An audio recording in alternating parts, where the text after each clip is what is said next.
Good evening, everyone, and welcome to this week's edition of Blogging411, where we talk about blogging, whether it is for content marketing or for profit, every week, every Wednesday at 8 p.m.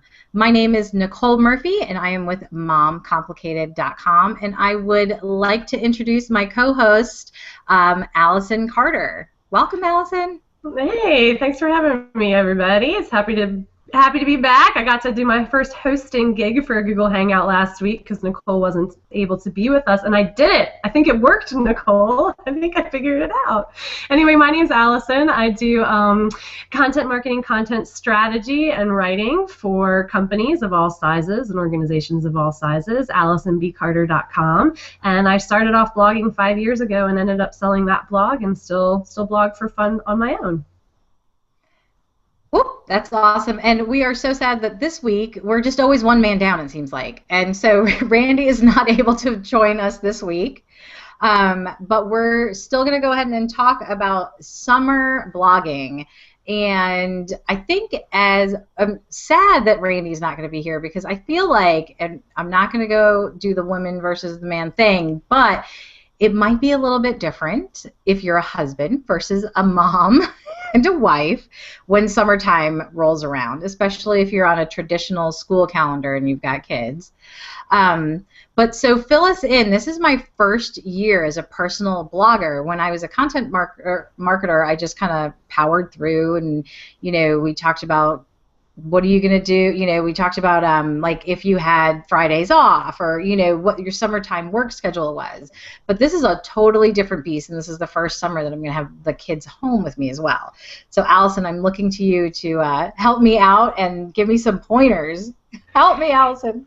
Sure. Well, I will see what I can do. I would love to help. I think there's a huge difference between why you're blogging and what you're doing, right? So if you're a business and it's summertime, which I think is what Randy was alluding to when we talked about this topic off air a little bit last week, it doesn't really change. You might see lower trends, you might see lower traffic, you might see lower stats, but you can't stop.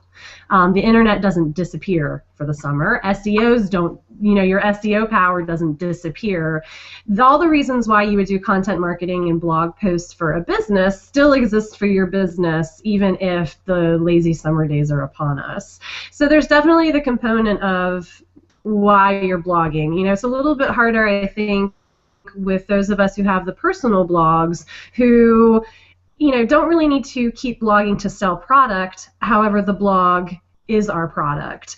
And we're also now trying to deal with kids at home. And there are a lot of different things that go on during the summer that contribute to, oh my God, it's summer, right? If you're a parent blogger, you've got those kids at home, if, like we've mentioned a few times. If you are, you've got longer days. And quite honestly, I'm just going to throw this out there, when it comes to be 6 p.m. and my husband gets home from work and the sun's still out, I want to be outside in my yard having a gin and tonic, not getting on my computer and writing blog posts and doing social media, right?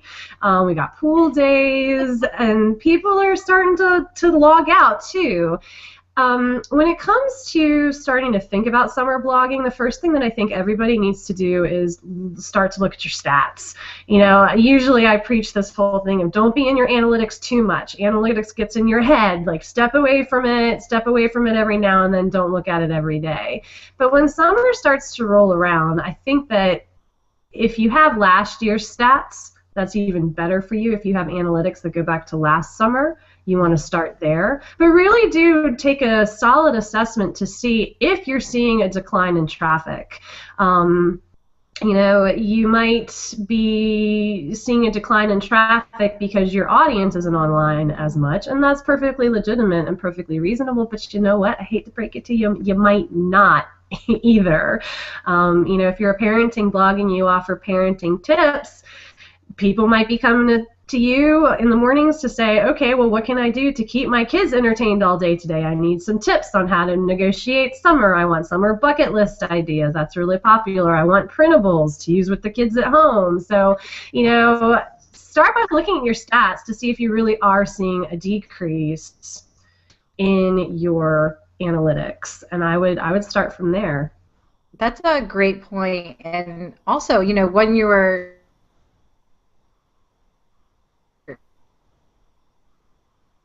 summertime is their big business time. So I would say if you're lacking for content, look for those businesses that are ramping up during the summer, and they might help you create a whole bunch of content, because pool companies and sunscreen and swimsuits and, you know, the children's clothing companies don't slow down.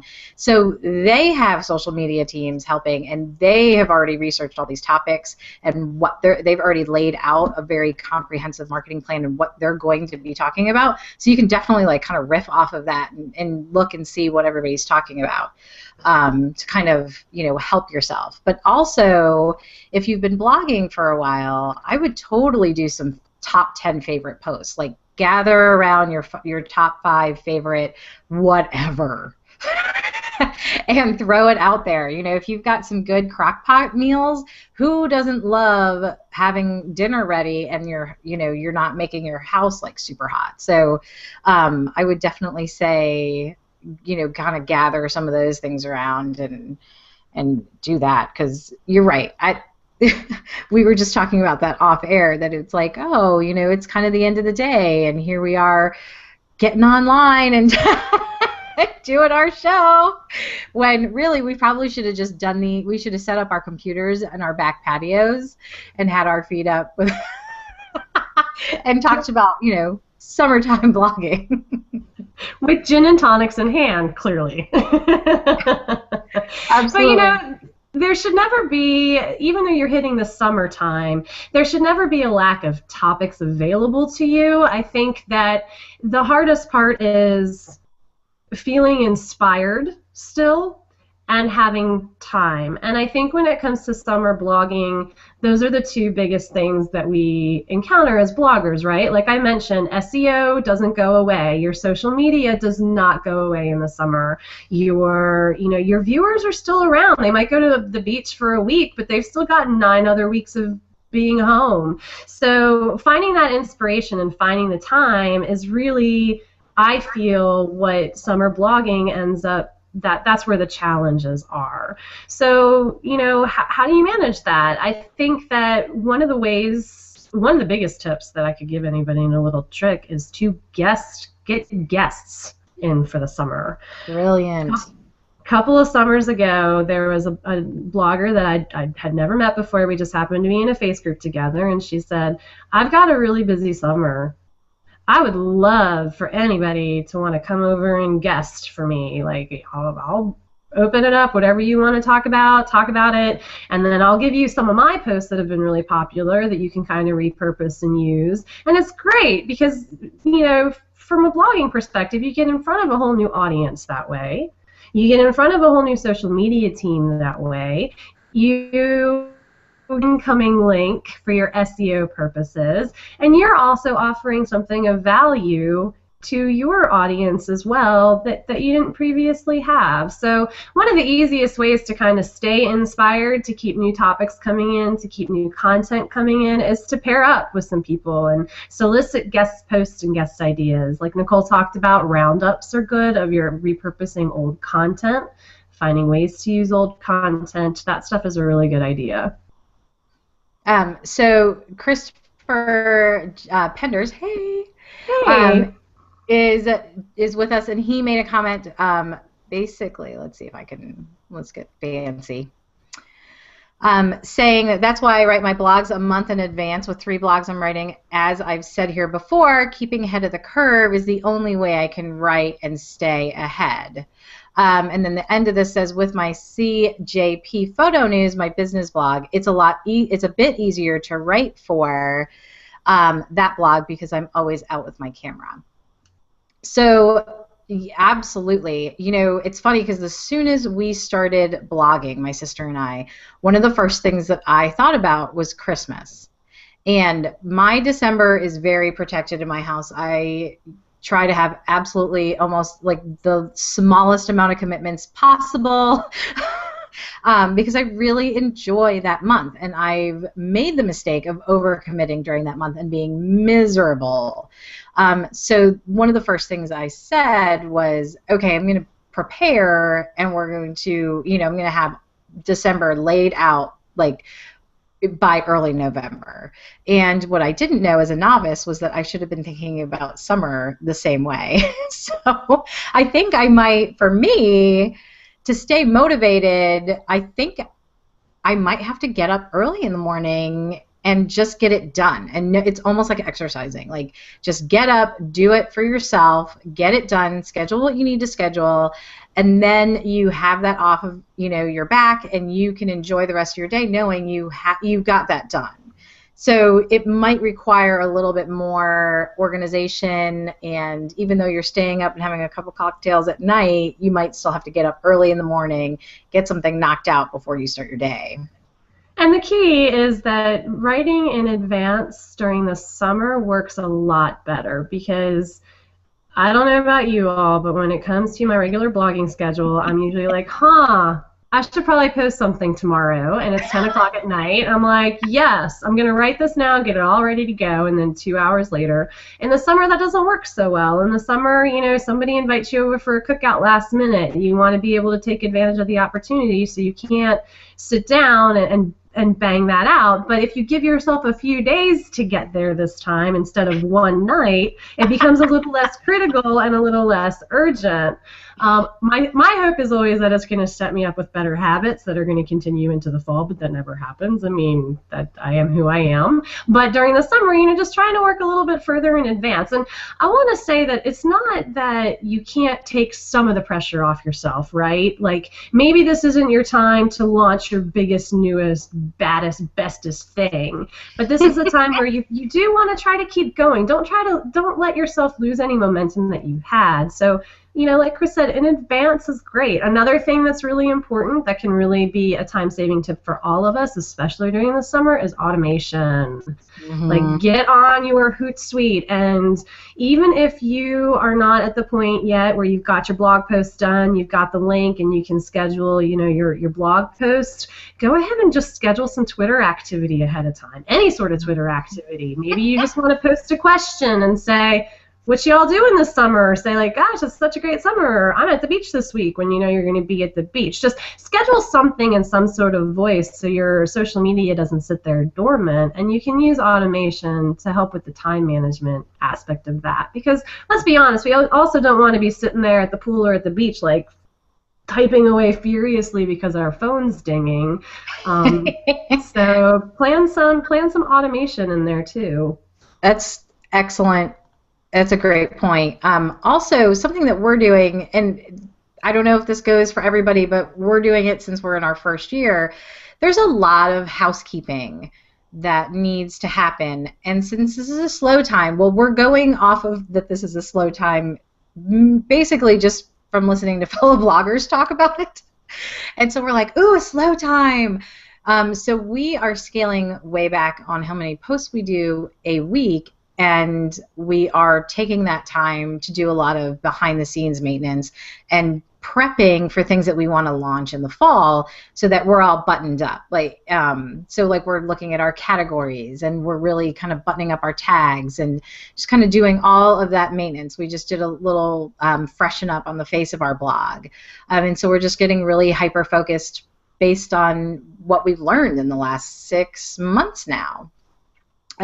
So if you have things that you really wanted to get done, and it's always really hard to find time to do all that behind-the-scenes stuff for your blog, we do 1 or 2, and then use that time that you would have been writing to get spiffy up your blog, and then you're ready for, because everybody knows that the fall is, super, super busy time for most bloggers. So that's what we're doing.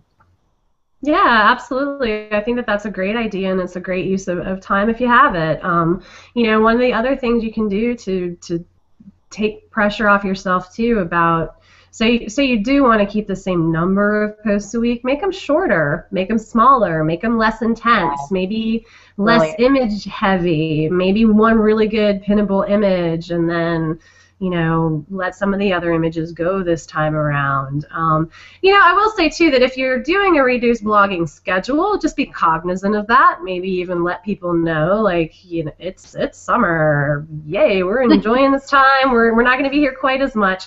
And then you can also, alluding back to the using automation for your social media, plug in the gaps where you're silent on your blog with some social media activity.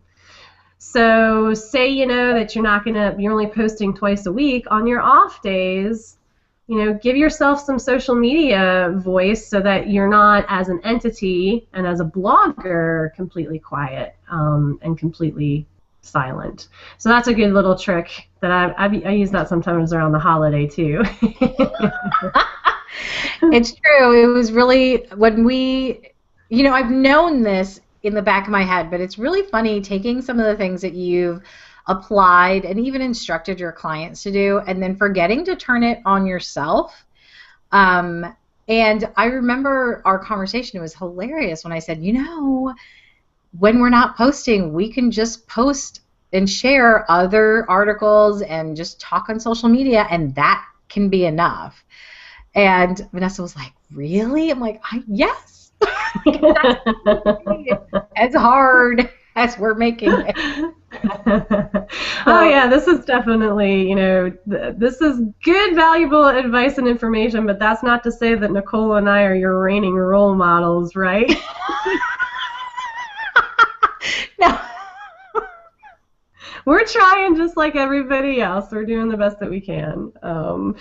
But, I have certainly on my creative writing website, my Go Dance Girl Mom website, where it's just my parenting articles and my voice, I'm giving myself a lot of flexibility there over the summer. But that's not my business, and I'm not trying to drive revenue with that. I'm not, I've been asked to have advertising. I've said no, I don't want advertising and sponsors. So again, it's kind of about your goal setting too. I mean, What is your blog about? What are your goals? And then summer will affect, or how you treat summer and how you approach summer will be affected by what your overall point is with your goal. And yes, Nicole's right, like fall hits hard, so you don't want to be completely silent and then all of a sudden blow people away with 6 posts a week once September hits. But do start to get yourself ready for thinking about what you can do now during the summer to set you up for when everybody is back at their desks and back and tuned in. And I feel now too that with the advent of how mobile technology is and how we have RSS feeds on our phone, and I've got my tablet set up and I take my tablet with me to the beach, and guess what? One of the first things my husband and I do when we show up at the beach at the rental is we find out what the Wi-Fi password is. Well, yeah. Yeah, obviously. So it isn't as though your readers are completely gone, and it isn't as though people aren't tuned into you. So don't give up on them. Be gentle with yourself. Maybe find a looser schedule that works for you, but don't neglect what you have going on either. Maybe find unique and creative ways around it. One of the ideas for staying inspired that I find really works for me is to keep reading. Keep reading other people's blogs. Keep reading what's going on out there. Keep making those connections. The Facebook groups that I'm active in about blog activity and blogging, I stay active in those over the summer, and that helps me feel inspired. That helps get me that feeling of like, oh my gosh, I just read this really great blog post over here, and that made me think of this, and now I want to share this and read this and write this, and that's a really good way I feel to be inspired. I also saw a tip somewhere that I really liked that said a good way to stay inspired over the summer is to challenge yourself to learn something new and apply it to your blogging. Ooh. So, maybe you're having a hard time coming up with the traditional topics that you usually address on your blog, but maybe summer is a time, and you can do this in a bunch of different ways, I feel, which is why it's such great advice. It can be inspiring because I'm going to finally master Pinterest on my blog this summer and figure out how to do that. Or, I'm going to install Yoast, and I'm going to watch the Blogging411 SEO show, and I'm going to do all my SEO stuff this summer. I'm going to learn about this.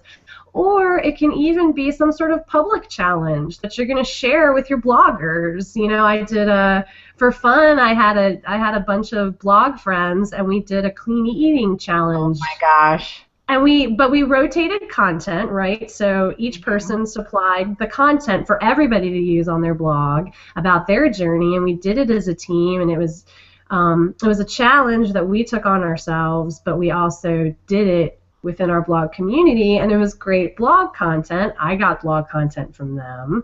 They got blog content from me, and it was this public challenge. So think what might inspire you, or what you've always wanted to learn, or what you've always wanted to kind of bring to the table with your blog, or a personal journey that you want to go on that you can share. Yeah, absolutely. And, you know, one thing that I would say that, you know, if you do see all these bloggers taking it easy and, you know, like reducing their posts and whatnot, and you are determined to grow your audience, now would be the time to actually ramp up and take advantage of everybody else with their feet up at the pool. And go ahead and get your voice out there and be the consistent one, and really ramp up your campaigns to be out there more, because if people aren't posting as much, it's not going to be as hard for you to get through all of the noise. So that's also a little bit of a trick. But also, one thing that we were thinking about doing was a series, like a series on anything. You know, you can, like right now we're getting our whole house ready for homeschooling. And if you didn't know, it requires your whole house to get ready. Like every drawer in your house, every cabinet, like, so if I had been taking pictures, I could have done a whole series on how to get your house ready for homeschooling. But yeah, think about all the things that you've always wanted to talk about, and then chunk them out. You know, do them, like Allison said, shorter blog posts, and then stretch them out, and then you'll have people coming back. And it's almost like summer reading. Like, you know, you pick up those sometimes you only pick up novels during the summer, and, you know, they call it summer reading for a reason. You can make them shorter, make them interesting, string them along, and get a lot, you know, and build your followership instead of just trying to maintain and hold on. Yeah, that is great advice, absolutely. And, you know, I like the idea of summer reading. Like, think of your blog content that you're offering as summer reading, easily digestible, fun, entertaining. That's kind of what we're in the mood for. So I feel like Nicole and I, and Randy was proud of us somewhere right now, are kind of saying, like, don't stop, don't give up, don't be silent, don't take this as a break necessarily. So let's talk about some of the time management aspects. We've talked about automating. We've talked about trying to work in advance. We've talked about guest posting, or, you know, hosting guests, doing swaps of content, repurposing old content with some sort of, you know, top roundup or remembered when, here's an update. You can do less images, and that'll help you, because I don't know about y'all, but for me, like, making that pinnable image and then making sure all my images look good, that takes a lot of time. Nicole said it pretty blunt, you might have to get up early. You know, you might have to change your schedule. Or, you know, you got to work around the kids. I don't know about you guys, but I cannot work with my kids around. I love them very much, and they love me, and that means that there's no, like, I can't get on a computer and write. So, you know, you kind of have to think about changing your schedule up. Setting your priorities is really important. You know, when you get online and you start working on your blog and you're talking about, okay, well, I want to get ready for September, I want to do these tasks in the background, and I want to blog, you know, that might mean that this isn't the best time to start your novel. Or it might mean that it's not the best time to also decide to launch product number 8, you know, and you got to set your priorities and focus on retention, which you already have. Like Nicole said, if you're trying to ramp up while other people are snoozing a little bit more than they might the rest of the year, then that's your goal and that's your priority. I want to know, and maybe you all can tell me, I think that aren't there some sort of computer tracking apps and devices that you can use that help you stay out of Facebook, and they kind of keep you on task? Aren't there these? Because my problem is, I'm like, I'm a blogger, so social media really matters. I sit down to write my post, and I'm like, you know what, I should really see what this person had to say. And next thing you know, I'm in the Twitterverse, I'm on Facebook, and I am entrenched in it, and I can't even remember why I sat down at the computer. I think they have apps and things like that I probably need that can help you stay on target and away from opening all those other things. Okay, so I've heard about them too, and this is actually an upcoming blog post on Mom Complicated, but I'm so pathetic that I actually had to unfollow everyone on Facebook just so I could get my work done. And it is like no joke. I can't even follow companies, fellow blogs anymore because I'm like, oh, it's research. Oh, how did they schedule, how did they structure their post? Oh, what do they have to say? Like, it doesn't matter. Like, I am just a total goldfish. So I've been unfollowing people, but I forgot to tell everybody that I'm not following them anymore. So if you're watching this, I'm not following you and I'm not seeing anything. So you have to tag me or contact me directly because I have no self-restraint and I cannot watch. I can't just I cannot function on Facebook and get my work done because I'm totally with you, Allison. Like, I get on Facebook, I get entrenched, I close it because I'm like, ooh, it's time to get to work, and then I go back to whatever task it was buried under the 15 new windows that I have opened, and I realize, oh, I have to get on Facebook to do something for business. So then I'm right back in there, and I'm like, must focus. So yeah, there are some apps. I'm a little afraid to put them on my computer because what if I really do have to work, and then you can't get on them. But maybe that's what we need, right? Maybe that's the scheduling and the organization that we need. Like, okay, well, now's my Facebook time. Otherwise, I'm going to write. And otherwise, I'm going to, tweet. And maybe that's kind of the help that we might need, Nicole. I might need that for sure. But that's also the prioritizing and the using your time efficiently and wisely. Maybe I need some apps. I think you do. So please, if you know the name of a good app, please go ahead and put it in the comments for Allison and myself. But who knew? At 7:58 when we were getting ready to start this hangout, we had no idea that we were a little bit of a mess. So this is kind of like therapy.